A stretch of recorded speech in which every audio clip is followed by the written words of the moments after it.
And I'm sorry, who are we waiting for? Kevin Harvick. He's connecting right now. There he is. What's up, guys? How are you?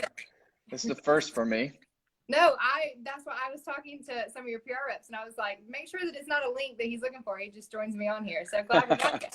Well, thanks for having me. Obviously, it was a great day yesterday in Atlanta. And, sorry, let me get my camera right here. All right. So it was a great day in Atlanta, and obviously for us, it's a place that we expect to go to and be competitive and do the things that we did yesterday. So it's definitely a racetrack that has a lot of meaning for me. With the past history and being able to go back to victory lane and pay tribute to my first win and Dale Earnhardt and all the things that he's done for this sport. That Polish victory lap is definitely something that means a lot to me, and to be able to do that yesterday was brought back a lot of memories, and it's great to win. But I think as you look at that, it was definitely a great moment to go back almost 20 years now. Yeah, that's right. It's been a while, but it was really cool to see, even without the fans there, you turn around and kind of salute them and also throw up that 3 out of the car. But you've had probably 2 of the most meaningful wins now that we've gotten restarted, because you win the first race back at Darlington, which was so huge for our sport, and now Atlanta. But how weird is it for you to get out of that car and not have any fans there? Yeah, it's very strange. And after Darlington, I was like, I'm not doing burnouts anymore. I'm not getting on the side of my car anymore, because I don't have anybody to celebrate with. And I can talk to all you fans through the camera, but I'm just not celebrating anymore until they come back, because for me, that emotion and that celebration is just, it's not the same. And so we'll save those celebrations for when the fans come back and be able to celebrate that again for the first time together. So it's just too strange to do all those things by yourself, because I get out of the car and I have all this emotion, and it's the radio announcer and TV interview 6 feet away. So it's just there's a lot of things that are drastically different right now. And I think for us, we're lucky to be in a sport that we can be back to work and be back on the racetrack and let all you guys watch these races at home, and give you some time to get away from the world and just sink into what NASCAR is doing for 4 hours and enjoy it. It was definitely a great day yesterday. You celebrated Rodney Childers' birthday with a win. I know your That's crew right. was excited about that. But we saw you show speed very early on in Atlanta, and then you kind of fell off there in the middle. And then I don't know what the improvements were towards the end. We even heard Rodney on the radio afterwards. It was like, I have no idea what we did to make this so successful there in the end. But what do you feel like inside the car? Was it just everybody kind of slowed down, and that that grip and that fall off for Atlanta? We know that as it cooled down, it got a lot slicker on the racetrack, that's your style. You do best at that.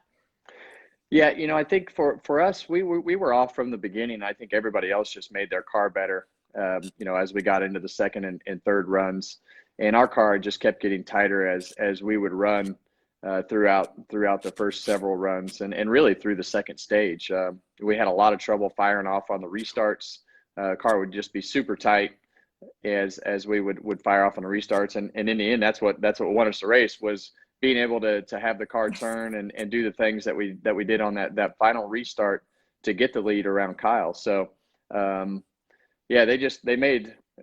pit crew did an absolutely phenomenal job. Obviously, Rodney did, and the engineers did a great job making the car better. But in the end, those pit crew guys are the ones that have to go out and make those adjustments and still make the pit stops fast. So that kept us in the game yesterday, keeping our track position, not losing any spots on pit road, and being able to make all those adjustments to the car. So it was a true team effort. And that's probably been the thing that's the hardest for me on a day like that, where you feel like you've made so many gains, and you kind of made your car better, and you had great pit stops, not being able to go into victory lane and, see those guys smile and all that's hidden behind a mask, and not being able to high five and talk about everything that we did in the day. That part's tough for me. I'm used to having those guys around and being able to communicate with them and share those moments And to not be able to share those moments has probably been, not only with them, but with my family at the racetrack that's definitely been the toughest part for me, because that's part of why I like still doing this is to be able to share those moments with the guys that you're in there battling with on a week-to-week basis. And not having those moments has definitely been different. I know that Keelan is missing those ride-arounds with Dad. I'm sure he's like, why can I not go do this? Yeah, he's definitely, it's not that bad for them because Dad's only gone, he leaves race morning and he comes back after the race. And so, they got to see me yesterday morning, and then you come home and they wake up the next morning and you're there again. So, that the part on the kids has definitely not been as bad as everything else, that we've had to adapt to, because of the fact that, they just think I'm staying home more. And you go on and race on Sunday and you're home again on Monday morning. So it's definitely been okay for them. And Keelan always wants to be at the racetrack, but he's got his own racing going on right now. So he's started the heart of his racing season with the go-kart. So he's staying busy during the week practicing and racing as well. Yeah, I can't wait till Keelan takes your spot in that 4-car. He's gonna win more than you will. I told him, I said, my goal is to stick around this long enough to where I can kick your butt one time in a K&N car or a truck car, something that you start your career in, just to show you who's boss. That's awesome. All right, before I let you go, though, you mentioned the team effort. It's going to be a huge team effort now to turn those cars around from Atlanta to now Martinsville, and that quick turnaround time because we're racing on Wednesday night. But what do you expect from that short track and that paperclip? Because Timber's Flare there, it's very different than what we saw in Atlanta. So what are you most excited about for Martinsville, and what do you think that race is going to be like? There will be plenty of action, that's for sure. And there will be people definitely mad at each other. I will be mad at somebody will be mad at me, and it could be multiple people. So that's just the way it goes at Martinsville, right? So it's going to be a great event for us as you look at a midweek race under the lights at Martinsville. It's something that we haven't done. Well, I guess we have done that now.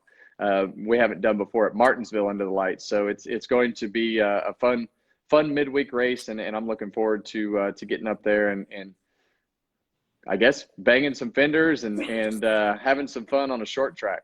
Yeah, exactly. Start hydrating now if you hadn't already. All right. Yeah. Well, thank you so much for joining me. Tell Delana and the kids I said hello, and we'll see you at a racetrack soon. All right, guys. Thank you.